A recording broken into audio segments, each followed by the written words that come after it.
Hello, everyone, and welcome back to Let's Eat. We're talking today all about New Year's goals and my personal goals for the new year. Now, to set the scene a little bit, it is 7 a.m., so the sun isn't even fully up yet, and we are diving right into the workday. I have a to-do list that is quite literally 100 miles long, and there's a lot going on today. So I said, let's start with the task that I most enjoy, which I think productivity experts say that we should always start with the task that we don't want to do first, like the hardest task. But I've decided to not do that. And I've decided to go the opposite way. Let's do the task that I want to do first instead. So here we are doing just that because you know how much I love the podcast and recording podcast episodes.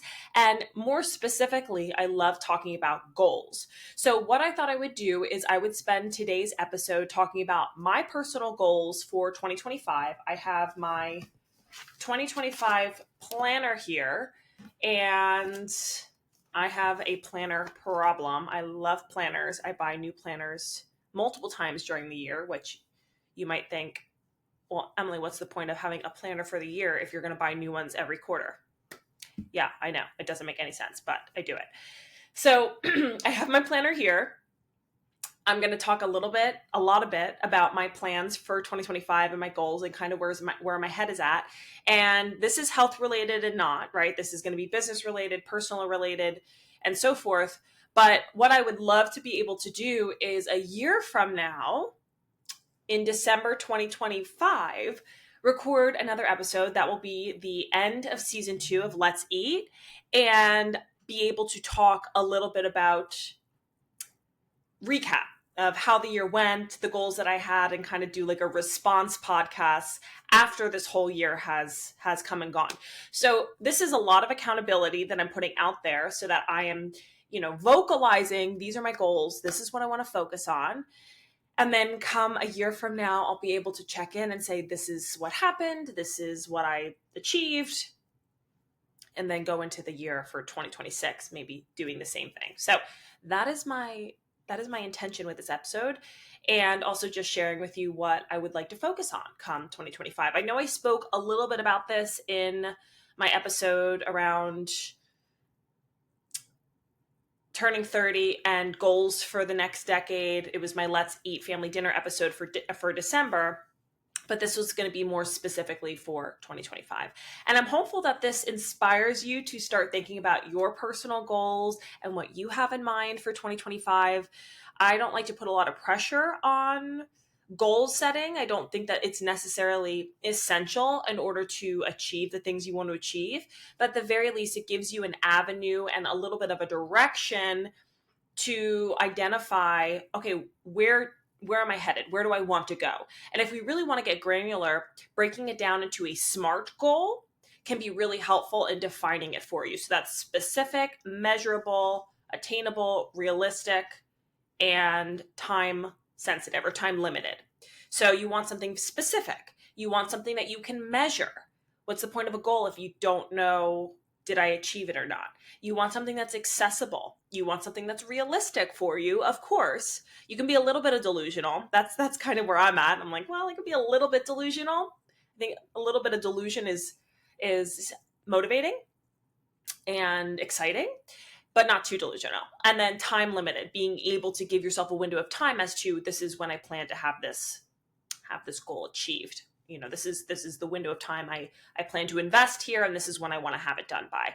So I don't follow that structure too much with the goals I have. Mine are more vague, more broad, but still goals that I am determined to address and achieve.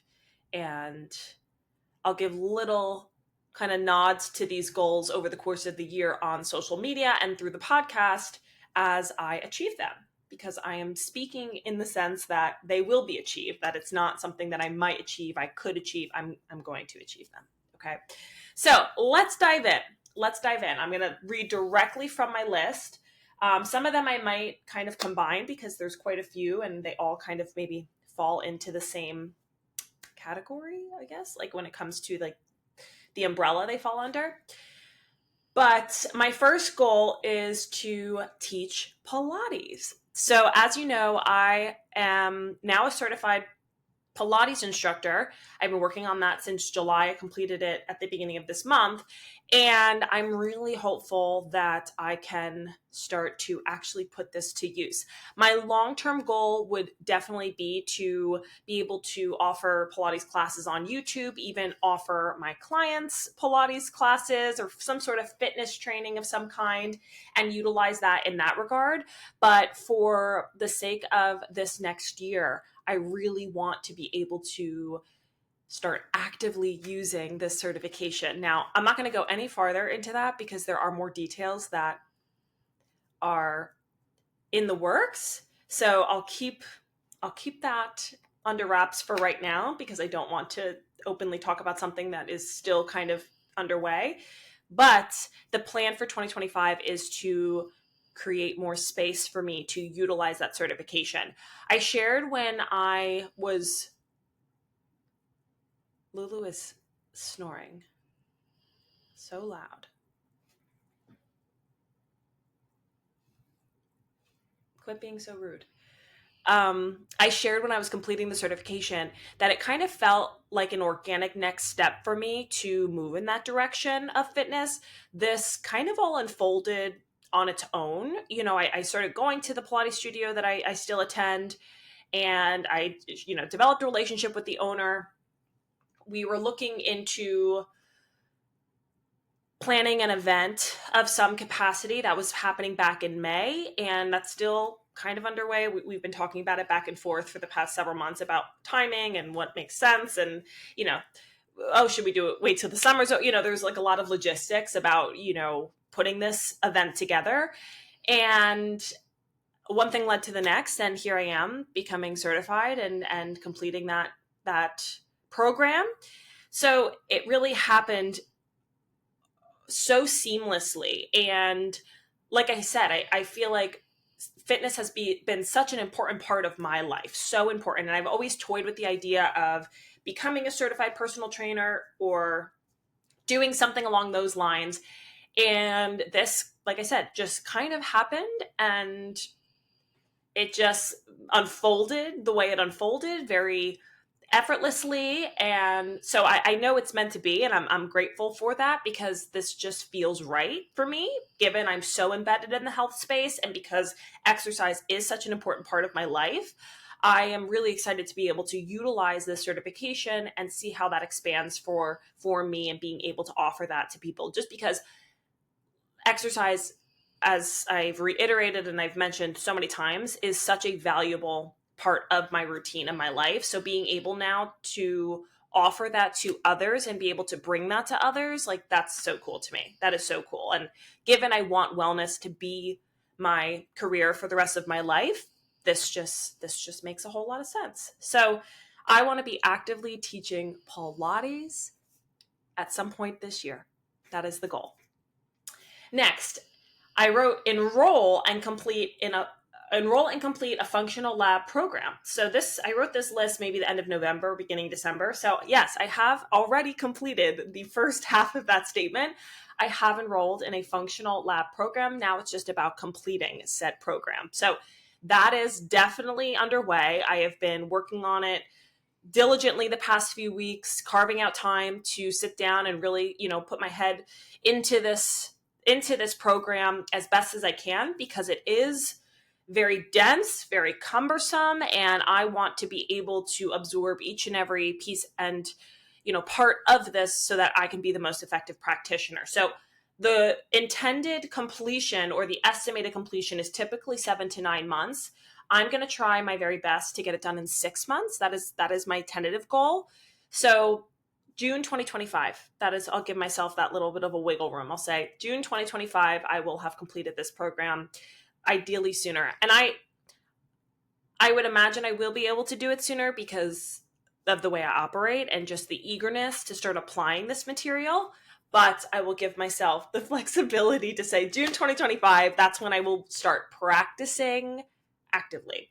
And as I move through this program, there's definitely going to be lots of podcast episodes to come talking about what I've been learning, what I've been, practicing in terms of the clinical side of application, because there's a lot of case studies and oral exams where I'm working, on a client, a fictional client, and their problems and their issues and their concerns, and running tests, and there's a lot of kind of hands-on. So I'm really excited to be able to share about that experience, especially as it unfolds for me, and then being able to obviously share more about my work once I really utilize it in practice.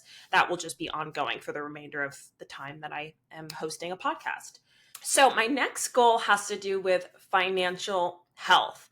And this encompasses a couple different goals, both in terms of a savings goal, in terms of student loans, in terms of revenue for the business. So I'll keep those numbers to myself, right? But I want to just put out there, I feel like from a financial health perspective, both in a personal and a business way, this was an area that I feel like I was never given formal education in. And I think a lot of people can relate to this, especially, going through high school and even into college, unless you took any kind of course that was, specific to this, or you lived in a household that this was something that was openly talked about, or you had, guidance from somebody, a parent, a mentor, whomever. It's not something that we're necessarily taught. And I feel like for me, because I have gone the non-traditional route, both as far as working for myself and bartending, that leaves a lot of gaps from a financial perspective when it comes to retirement, investment, and so forth. I had, an investment plan and a retirement plan when I was working at the private practice for a short period of time. But since then, it's kind of just been this open-ended responsibility that I have taken on in terms of making a plan, or taking initiative from that angle, right? Financially, in preparation for retirement, understanding, what I need to be doing from, the bartending perspective, because that's obviously not included in what I do as a bartender. And then also as a self-employed individual. So there's a lot of planning and understanding that I want to invest in come this new year, especially from a business side of things. I use a software to manage my finances. I work with an accountant, but there's a lot of things that I don't necessarily understand that I want to understand when it comes to business and it comes to what exactly it is that I'm doing, and be able to understand that more on a granular level, instead of just saying, well, QuickBooks will handle it, my accountant will handle it. I want to understand it better. And that's something that I don't feel like I am totally competent in. So a lot of this year is going to be focused on addressing any kind of lingering debt as it relates to student loans, investments for the business, and then personal investments. The investment I made in this functional lab program is certainly an investment, right? But I know it's for the betterment of my skills and my practice as a practitioner. And, that's what you do in business, right? You make these investments. So that's definitely something that I want to spend more time on come this new year, especially moving into my 30s. And then I also have some revenue goals for the business as well, and then saving personal savings goals. So all of this is underneath the umbrella of improving financial health and investing in understanding my financial health a little bit better, what types of moves I should be making given my circumstances. That's huge. Everyone's so different. And given my specific circumstances and what my goals are, from a homeowning perspective, from a, retirement perspective, from a what's my plan as far as bartending goes, that's another pillar on my list, and my goal on my list is, deciding what my next steps are for my part-time job and what that looks like, and mapping out a plan so I can decide financially what makes the most sense. I just listened to a podcast from another podcaster and obviously creator. She just spent this past year as a full-time self-employed entrepreneur, and she talks about the trials that came along and the obstacles and the wins. And for me personally, that's something that I envy, because that is the ultimate goal. And she shared it took her 10 years to step out of her corporate job and move into entrepreneurship full time. Now, I'm hopeful that that is not the case. I do love bartending and I love, the relationships I've built from it. But realistically, moving forward, I have other plans, right? I have goals in mind. I have, ambitions that will require me to be full-time invested in them.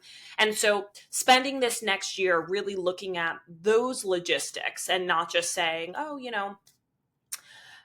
this is just something that I'm doing now, and I work for my business on the side, or I always joke I'm full time in my business, I'm overtime in my business, and I am part time a bartender. I want to be more diligent about looking at it more microscopically, so I can really identify, okay, what is it that I need to be doing in order to move the needle so I can get to a place where this is feasible for me. And it's really hard because as a bartender, there's really no identifying how much I make regularly. Now I'm getting into more financial talk here. There's no identifying how much I make regularly. So that's really challenging to even put some sort of estimate on it so that I can actually take that step and I can make that move. So it requires me to be a little bit more intentional about tracking and seeing, where I'm at, what would it require of me to take that step, and what is my plan. Realistically, I see myself bartending throughout the next year, throughout 2025, and that's okay. That's completely fine. I want to be sure I'm secure in what I'm doing and the choices that I'm making so that I'm not putting so much pressure on my business. I think, as an entrepreneur, I feel very lucky to have my role as a bartender because it allows me flexibility. And I think the pressure that we can sometimes put on businesses when it is our full-time income can be really stressful, and it can cause a lot of resent within the business if it's not generating enough, or I feel like I have to hustle, or I have to sacrifice my own well-being because I need to pay my rent, I need to pay my bills. And yes, those are very real things, but at least I have the flexibility of bartending and doing something outside of just my business, that a lot of that weight is no longer put on the business. And I just don't ever want to feel that way, where my business becomes something that I am so obsessed with growing, which yes, I am obsessed with it, don't get me wrong. But from a financial side of things, that's really stressful. And I give anyone who's working in their business full time and growing it a lot of credit, because that can cause a lot of stress and resent and anxiety about, oh my goodness, how am I going to make this happen? And I just don't want to feel that way. I want my business to be something that is gentle and that is fulfilling for me. And so bartending really allows me to do that. And if it weren't bartending, it would be another part-time job. It would be another job that I'd be doing, whether it's a full-time job and I'd be working on my business on the side, or it'd be something else, that's a little bit more flexible. But as most of you know, I've been bartending for 11 years now, and I am so grateful for it. I feel like so much of my life has been influenced by that role. I even started crying in my episode about this the other day, or the other week. And so I'm really happy that I have this, so I can, be able to balance life. And honestly, I say to customers all the time, I'm like, working by myself and at home is great to an extent, but being able to get out and socialize in person with people, there's just, especially since the pandemic, that really is something I think I take for granted now. And if I were to, when I do go full time in my business, that will be something that I miss, because it's nice to have that person to person interaction. It's hard to just be in front of the computer, in front of the screen all day long. And yeah, I talk to Lou. We have conversations all day long. It's lovely and I love her, but people to people interaction is healthy and it's needed. We are not isolated beings. We thrive with social interaction. That's what we need. It's nourishing for us to have that. So I'm grateful to have kind of a good balance there, where I'm able to do what I love and I'm able to, build what I'm trying to build and grow what I'm trying to grow, and also have that time to step away from it, because that's healthy too. So those are my few financial goals. I guess it's like I said, there's more specific numbers involved. I'll leave those out, but savings goals, revenue goals, and then making a plan, a concrete plan, a more tangible plan for that transition, whenever that might happen, that I can hold myself accountable to. And I can take the necessary steps between now and say December 2026 to really decide, okay, this is the trajectory, this is the plan, so that I can get to a place. And that's going to be as far as, you know, what I'm doing in my business, so that by time December 2026 does come around, I could potentially take that step. And that's what I have to really kind of keep my sights set on, because the planning happens now. The planning happens now, not only from a personal standpoint about saving and being more responsible with, not even more responsible, just taking a heightened level of responsibility around my finances, so that I'm able to then take that step when I want to take it. Because it's not something that you can just decide one day, okay, I'm just gonna stop this now. It has to take a lot of preemptive planning in order to make that happen. So I know I rarely, I don't ever talk about something like this on the podcast. And I don't want to make this a part of the podcast necessarily, but it's a part of my goals. So I wanted to just openly share that. And I put a poll on my stories on Instagram the other day about content that you might be wanting to see. And I put in there behind the scenes more business. And a couple of you said you'd like the behind the scenes business. So this is quite honestly where I'm at. I feel as though this is the realities of entrepreneurship. It's the hardest thing that I've ever done, but is also the most rewarding and most motivating thing that I've ever done. And I would not want it any other way. I love, love, love, love. I don't think I've ever loved something more than what I'm doing. I love what I'm doing, but boy, is it tough. Boy, is it tough. And I am a one-man show. So everything I'm doing is all on me right now. I honestly could hire an assistant or something in here as part of my goals. Is that realistic? Probably not. I'm happy with what I'm doing, but I'm doing a lot. There's a lot of, tasks that I don't know how to do, how to do them. I'll be completely honest. I think the best thing that I've done, and honestly, I probably should have put this in my 30 things I've learned in 30 years, is just say yes. Just say yes. Just do it. Maybe I did say this. I did say this. Just do hard things. Do it scared. That is like the best thing that I've done. And I'll say specifically from a business standpoint, just doing things and saying, I don't know how to do this, and I'm going to do it anyways. I don't know how to do this, and I'm going to do it anyways. That is the best thing I've ever decided to start implementing. That is the best thing I've ever started, because I do not know what I'm doing. Okay. Full disclaimer. Do not, and I'm saying like business wise. Okay. I don't know what I'm doing. I've never been trained to run a business. I've never been taught how to do any of this. And I figured it out. I have figured it out. This is total, I'm self-exposing to the utmost degree here. Okay. And that's what the podcast is for. Really just exposing myself for the things that I know other people feel, because I know how relatable this is. And I have other colleagues, other girlfriends who are entrepreneurs. It's quite literally a journey that I've gone in completely blind, and I've somehow managed to make it happen. And I consider myself a pretty educated, intelligent, competent person. And with those factors in mind, I know I can do anything. I'll just figure it out. That's always been the case within the space of entrepreneurship, is I will figure it out. And I have. And there's still so much I have to figure out. Okay. Don't get me wrong. I haven't figured it all out. And I'm sure there's a lot of things that I'm not doing that could be so much more streamlining for my business, so much more effective, and I could generate more success and growth. Absolutely. It's probably right in front of my face, and I just haven't even, yeah. But what I have learned, and this can go for any area of life, is it is hard. I am scared. I don't know what I'm doing, and I could do it anyways. All right. I don't know how I got here, but that's so much of the mantra that I'm taking with me into 2025 is anything that's hard or anything that's challenging, or I've never done this before. It's all doable. You can do it. You can do anything. And I think that is something that I try to remind myself of, because how many times do we make excuses for ourselves and say, it's too hard. I don't know how to do it. I don't know, what the first step is. Just start. Just start. Just start. Just start. And that can be for someone who wants to get into content creation. That could be for somebody who wants to start a business. That can be somebody who wants to start exercising or start a new hobby. I mean, just start. Meet yourself where you are. Meet yourself where you are and start.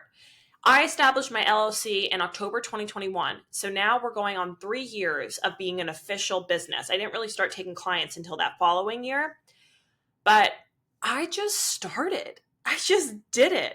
And I'm still figuring it out. I'm sorry that I'm going so far into this, but my heart is so much in this, is in this idea of, how hard things can be and how you can still do them anyways. And that's really like what I'm thinking about moving into 2025, but to like the utmost degree.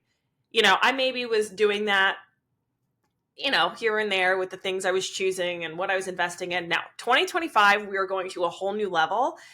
Every year, the past few years, I've chosen a word for the year. One year, I think it was expansion. One year, it was abundance. This year, I have yet to decide what that word is. I'm thinking about it, and I'll once I come to terms with it, I'll share. But I'm really trying to wrap up that energy into a word. I'm really trying to wrap up that energy into a word, and I haven't pinpointed it yet, but it'll come to me, and it'll be the word, and then that will describe 2025. That is the plan. So, long story short, this applies to all goals. For me personally, but especially from a business perspective, just start, just do it and figure it out along the way. I've probably listened to hundreds of podcasts of entrepreneurs who have said the same thing, that, these ultra successful individuals who didn't know what they were doing, and they started and they just figured it out. And here they are years later. And yeah, there's failures involved. There's bumps in the roads. There's realigning that's required, or pivoting. Pivot. I think that might have been my word. I should write this down somewhere. I didn't write this down, I don't think. I think pivot was a word for me as well. But really being intentional about just putting your foot on the accelerator and just going and doing. That is a big plan for me in 2025. That is a big plan for me. I forgot to share what I was drinking. This is my molecular hydrogen by Symbiotica. I learned through oh my goodness. I'm so sorry this episode is so chaotic, but I think this is the energy that we're bringing into 2025. I learned through my genetic testing that I have a problem, with detox. I have all these issues genetically, that I have a hard time with oxidative stress. So this is, and free radical damage, which free radical damage creates oxidative stress. So this is molecular hydrogen, which is like a ultra powerful antioxidant, and it's helpful to address that on a very deep level. So I drink this every single day. I'm actually going to reorder another one while Symbiotica is on sale, because I drink it every day and I want to bring some to Florida with me. But it just looks like a carbonated beverage, but I drink it every day on an empty stomach. Today, I didn't drink it on an empty stomach because I forgot to make it. So we're drinking it right now. I don't know what this is, so forgive me for that. And then I have a matcha as well. Cheers. Okay. So now that I've just come down from that rant, my next goal is to do more for fun. I have had a lot of reflection over the past few weeks, and I realize that so much of these past few years have been hustle. And I don't regret it. I'm grateful that I have ambitions and that I have goals for myself. But I have really let doing things for fun fall to the wayside, to the point where it's hard for me to do things for fun and not feel like I should be doing something for work. And that's when you know. I've got to reassess. So my goal for 2025, I think in tandem with this, do more for fun, is to set more work-life boundaries. Now, what I also want to mention is all of that energy that I just shared about pedal to the metal, going into things, committing, can also be met with a healthy work-life balance. But it does take strategy. It takes intentionality for me to have my head in the game and devote my energy to all the things I want to achieve, and then also know when that time is done and it's time to rest. It's time to lean back. And that's really what I want to work on. And I say work on because it's not going to be like January 1st, all of a sudden, I'm just this ultra balanced individual and my work life balance is stellar. I don't even know if work life balance actually exists. And for me, I don't think it does and will ever exist fully. I think it's going to be a constant work in progress for me to check myself and know when I need to take a step back and know when I need to, pull back a little bit. But for the sake of this next year, I want to do more for fun and do more just because with my friends, with my family.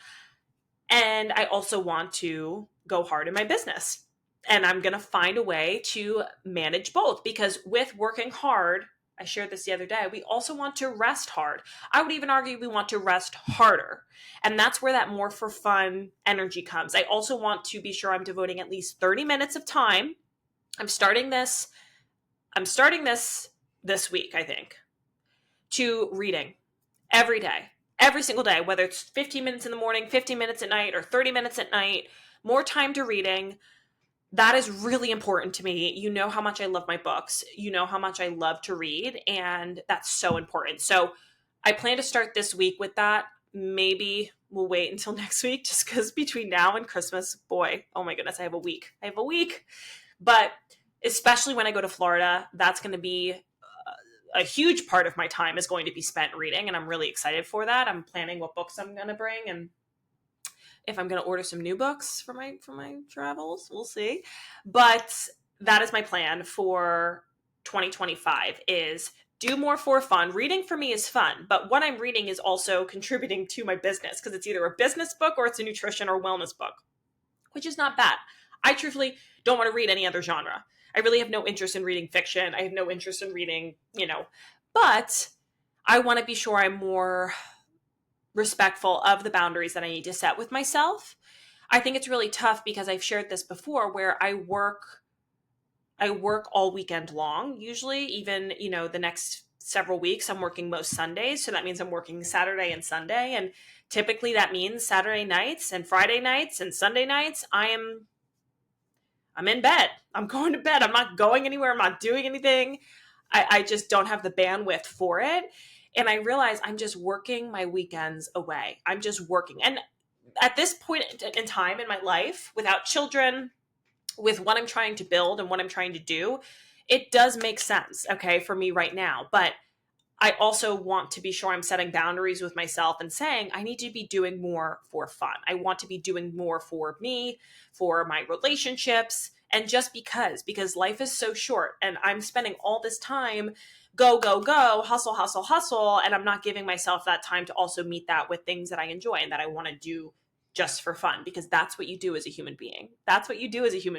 And I feel like these past few years, I've lost touch with that. I don't know how to do that. I don't know what that means, if I'm being completely honest, because I've just been so engrossed. And this is not just my business. This is a lot of my business, but also from a bartending perspective too, where, that kind of drains my social battery. And so that's like a social experience for me. And so then after that, I'm like, I don't want to do anything else. I'm good. So I really want to be more intentional about that. That is a big goal for me. And then also alongside that is investing more in my mental health. I do regularly see a therapist. I don't think I've ever shared that. So I do regularly see a therapist, and I'm open to talking about that because I think it's important. And I think we should all be in therapy. I'm a little biased, but I do regularly see one. And meditation has been something that I've kind of ebbed and flowed with, but I want to really hone in on that for the new year and make that more of a mainstay in my routine because of how important it is. And if I'm going to be pedal to the metal, go, doing hard things, I have to be meeting that with mindfulness and with breath work and supporting my nervous system. So finding that balance is really important to me. But yeah, really spending more time investing in that arena, whether it's journaling, reading contributes to that, meditation, and taking time for me. So not only doing more for fun, but also just taking time for me and doing more to fill my own cup. The most important relationship you have is the one you have with yourself. So that concept is really what I'm trying to lean into in this new year from a mental health perspective. Next, I have a lofty goal for podcast downloads. I think a general goal that I have for myself in the new year is expanding the podcast. I have shared with you a number of times how much I enjoy this space. And I would love for the podcast to be something that I'm able to do as more of a regular part of my work routine. And by that, I mean monetizing it. Now, I know that that takes time. I know that when you start a podcast, you're in it for the long haul. And that's really the process of how things unfold, especially nowadays with how saturated the podcast space is. But I really would love for this to be something that I can do as part of an income generating stream, as just something that I do more as like the majority of my work, I guess. I love one-on-one client work. I love all the things that I do. Content creation is great, but I'd love to be able to use this as more of what I'm doing and my work. I don't know if that makes sense, because I don't really know what that means necessarily from like a financial perspective, because I haven't gotten into that yet. But that is something I would love to do. And maybe not only this, but maybe more speaking engagements, maybe even events, doing more that is podcast-esque in a larger capacity that is more of my brand and my business and who I am. Because as you know, this has been so much fun for me. I have a whole calendar actually right in front of me of the past year of episodes just to keep myself organized. And I'm so proud. I'm really, really proud of what I've been able to create. I look back at all of these episodes and I'm so proud of them. I am so fond of them, even the interviews that I've had and the opportunity to, be able to share in the way that I have been, not only through sharing with guests and interviewing guests, but also just for me personally. Like, I look at every episode and I'm like, that was a good one. Oh, I really like that one. Oh, that was such a good topic. I'm just so proud of that. And I'm excited for 2025 to go even deeper and to have more of that. But I love for this to be something that's more of my brand and who I am and what I do. So that is a big focus of mine come the new year, is learning more about how to grow, how to expand, and be more strategic in my use. This year was just getting my footing, right? This year was just learning, was just figuring out, am I even using this mic correctly? Because at this moment in time, I don't even think I'm using it correctly for the video episodes. I remember the one episode I kept saying when I was recording on GarageBand, I was like, guys, I think I figured out how to do the audio how to really do the audio. That was like such a big realization for me, because the audio was so obviously not where I wanted it to be.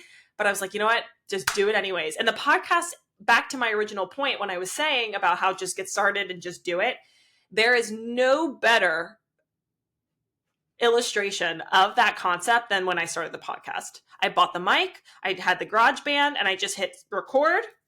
And here we are. So I want to start fine-tuning things, being a little bit more intentional about quality, and then also expanding as best as I can, utilizing this space, because I just started using this platform for video content, but utilizing the content that I can pull from it for my platforms, my social media, and just being more intentional about the use of the podcast, because I love it. I love it. I don't stop talking about it. I just am so grateful for it. And I'm just really excited to see where this can go. So this is really a big focus of mine for the new year, is bringing more intentionality. 2024 of the podcast, season 1 of the podcast, was really just about figuring things out. And if you couldn't tell, I mean, I think I figured it out for the most part. I hope it wasn't obvious that I was just figuring it out. But come 2025 in season 2 of Let's Eat, we're kicking it up a notch. Okay, so that is a goal of mine for 2025. Hands down, I'd love to expand this platform more, reach more, grow my audience, and really open up the floor to more opportunities that can come through this space. So that sums up the majority of my goals for this new year. I'm sure there will be more, and I don't want to overwhelm myself, but I would argue that this is a healthy blend of professional goals, personal goals, financial goals, and now just being able to create actionable steps that will allow me to achieve these goals is what I intend to do, especially while I'm traveling.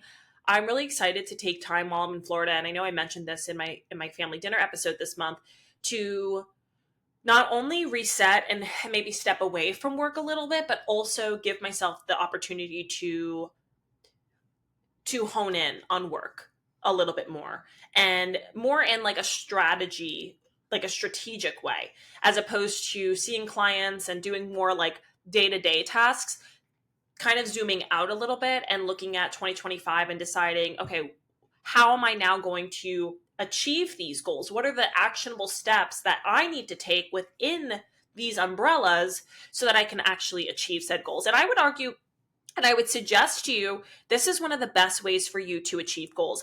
I would love moving into 2025 to not only expand on obviously wellness and health topics, but talk more about mindset and personal development. I know I mentioned this because this topic is so near and dear to me because of how much I've learned through podcasting and podcasts about this topic, and how much I've grown in my personal development space, and how goal setting is such a big part of who I am because I'm so ambitious and I have so much in mind and I'm so goal oriented.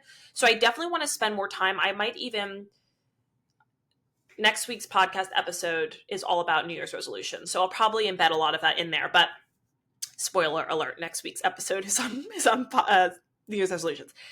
But yeah, I think that's something I really want to focus on for the new year. But for your sake, if you have goals, I would encourage you, break down your goal within that SMART goal, criteria or framework, right?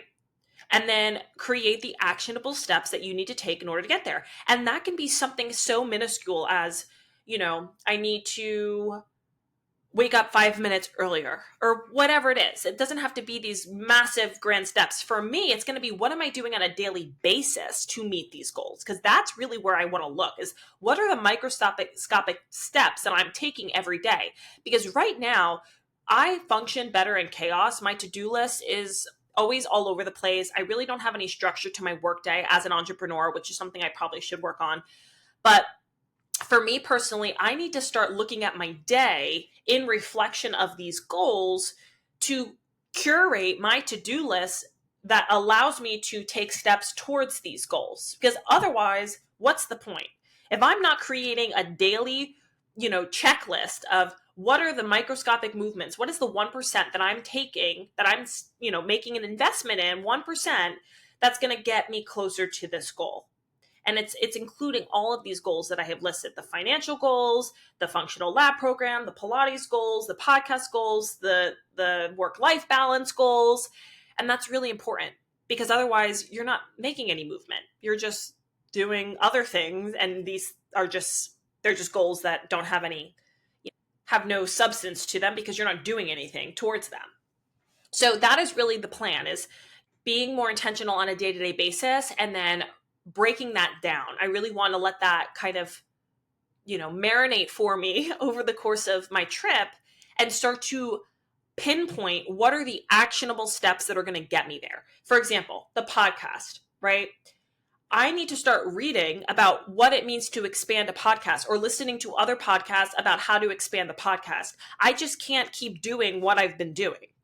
Yes, I can keep doing that. And over the course of January, I'm taking a break from the podcast so that I can come back better than ever. But that doesn't mean I'm not going to spend the whole 4 weeks of January educating myself on what it means to grow a podcast. I have to be willing to take those steps in order to learn what are the steps that I need to take in order to achieve this goal. I can't just keep doing and doing and doing. And don't get me wrong, there was growth this past year. Is it the growth that I'd like to see in this new year? No, I want to double that. I want to triple that. I want to quadruple that.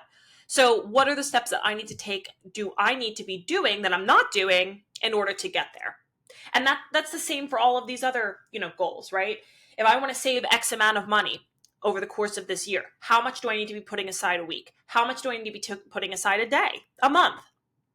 do more for fun? What boundaries do I need to set with myself around work that are maintainable that will allow me to do more for fun? What time do I need to set aside? If somebody asks me to work a shift where I'm already working X amount this week, how do I plan to address that? How am I going to rationalize working versus not working? All of this is going to be embedded in what I do from day to day. So now that I've shared my goals, I didn't really intend on going into this necessarily area, but it might be helpful for you. I feel like for me, that's exactly what I want to start doing, is really pinpointing those small micro movements that I need to do. If I want to finish my program by June, how much time do I need to devote every day or every week, say, to the program so I can get this done? I can break down all of these goals into those more actionable steps. So I want to leave you with this. If you have goals for yourself for the new year, which we all should have goals, okay, or have intentions or resolutions or whatever you want to call it, be sure that you're looking at it through a lens where you can take those actionable steps. Because without that action, without movement, you have an unachieved goal, right? Even if it's just 1%, you're still moving towards it. And I think that over the course of time, like I've always said, just 1%. What can you do every day to invest in your health? 1%. And over time, that compounds. So that is my plan. And I'm really excited because there's a lot of downtime while I'm in Florida. My dad obviously likes to fish, and he'll fish every day. I'll go fish, and I will enjoy fishing with my family. But I'll also enjoy sitting on the deck on my own and doing some of this planning and this brainstorming, and I'm really excited for it. So that is my plan while I'm away, to kind of get my head on straight as to what's to come, what are the goals that I have for myself, and how am I going to realistically achieve them. So thank you for being here. If you have wellness goals that you would like to kind of implement this process within those goals, and you want to schedule, say, a 90-minute call to do that, last year I offered something called Resolution Rescue, and it was all about essentially sitting down with me and formulating your goals, formulating the steps that you're going to take to get there.